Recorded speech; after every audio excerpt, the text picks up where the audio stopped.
কি দরকার আপনার? আমি প্রায় সময় বলি, আজকেও বলছি, কি দরকার আপনার যেটা আপনার রবের কাছে নাই? এমন একটা জিনিস দেখান আপনার দরকার যেটা আপনার রবের কাছে নাই, আপনার রব দিতে পারে না। আপনি বলবেন যে না, এমন কোন আমার চাওয়া নাই যেটা আমার রব পূরণ করতে পারবে না, আমার সমস্ত চাওয়া আমার রব পূরণ করতে পারে। তাহলে এবার এই কথাটা শুনে নেন, যেহেতু আপনার চাওয়া সব রবে পূরণ করতে পারে, আপনি রবের হয়ে যান না, রবের হয়ে যান না, রবের হয়ে যান না। কোরআনের ভাষায় বলতে গেলে সিবগতাল্লাহ, আল্লাহর রঙে রঙিন হয়ে যান, আল্লাহর রঙে সেজে যান, আপনার কিছু কমতি হবে না।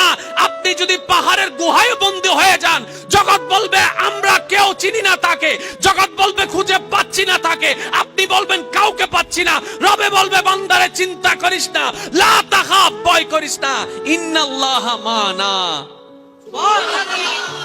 কোন বান্দা যদি নিজে থেকে চায় আমি পরিবর্তন হব, সে ছেলে হোক কিংবা মেয়ে হোক, সে যদি অন্তর থেকে সে যদি এতটুক চায় আমি পরিবর্তন হব, আল্লাহ পাকও তাকে পরিবর্তন হওয়ার জন্য সাহায্য করেন। সুবহানাল্লাহ। কত বেনামাজ এখন নামাজি হয়েছে জানেন? সুবহানাল্লাহ। কত নামাজ এখন তাহাজ্জুদ ওয়ালা হয়েছে, হাজার হাজার আছে। এক সময় নেশা করতো এমন ছেলে, এখন 5 ওয়াক্ত নামাজি হয়েছে এমনও আছে। সুইসাইড করতে গিয়ে ফেরত এসেছে, আছে। এক সময় যে কথার আগে হাত তুলতো, সে এখন গালি শুনলেও মুস্কি হাসি দেয়। তো বন্ধুর একদিন তাকে জিজ্ঞেস করে, কিরে নেতা, তুই না কথা বলার আগে হাত তুলতি? তখন সে বলে, পাগল ছিলাম তখন তুলেছি, বুঝতে পেরেছি ওই জগতে কিছু নাই, আল্লাহর প্রেমের ধৈর্যের জগতে অনেক বড় নিয়ামত আছে। এত বড় বড় সফল ব্যক্তি যদি ছোটবেলায় লাথি খাইতে পারে, আপনি পারবেন না কেন? আর সবার কথা বাদ দেন, ও নবী, আপনি শুধু একবার বলতেন জিবরাইল উল্টাই দিত, আপনি বললেন না কেন? নবী রাহমাতুল লিল আলামিন বলে, পাওয়ার থাকার পরও যে পাওয়ার দেখায় না, সে তো সত্যিকার পাওয়ারফুল ব্যক্তি। সুবহানাল্লাহ।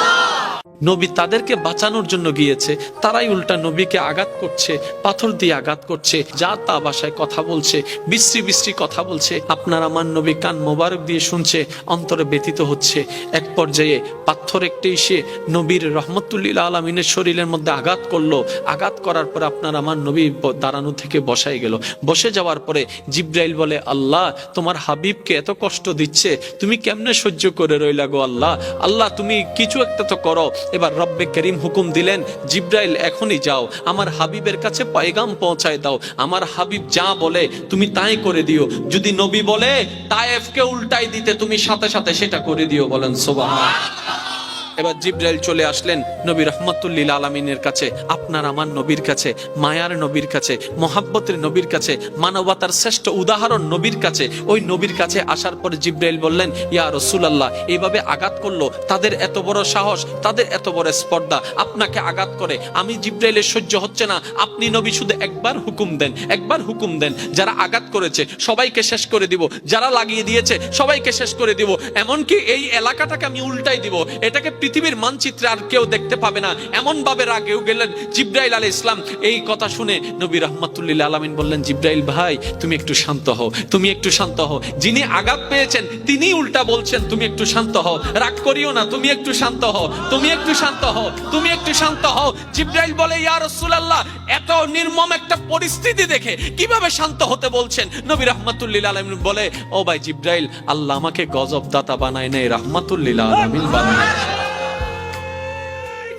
যতক্ষণ খাওয়াইতে পারবেন ততক্ষণ আপনি ভালো, যতক্ষণ আপনি দিতে পারবেন আপনার মতো ভালো আর কেউ নেই, যতক্ষণ আপনি কল দিতে পারবেন আপনার মতো ভালো আর কেউ নেই, যতক্ষণ আপনি তেল মারতে পারবেন আপনার মতো ভালো কেউ নেই, যতক্ষণ আপনি পাম মারতে পারবেন আপনার মতো ভালো কেউ নেই, যতক্ষণ আপনি রাতের ঘুম হারাম করে সকালবেলা উঠে রান্না করতে পারবেন আপনার মতো ভালো কেউ নেই, যতক্ষণ আপনি বলার আগে চা রেডি করে আনতে পারবেন আপনার মতো ভালো কেউ নেই, যতক্ষণ আপনি নিজের শরীরের ঘাম জড়ায় জড়ায় চুলার সামনে রান্না করতে পারবেন আপনার মতো ভালো আর কেউ নেই, যতক্ষণ আপনি নিজের ঘুম হারাম করে অফিস চাকরি ব্যবসা করবেন আপনার মতো ভালো আর কেউ নেই, যতক্ষণ বাসা ভাড়া দিতে পারবেন, বাজার খরচ দিতে পারবেন আপনার মতো ভালো আর কেউ নেই। 2টা মাস দেওয়া বন্ধ করেন, এই দুনিয়ার আপন মানুষগুলাই বলবে কি কইরা তোরাই ফেলছো।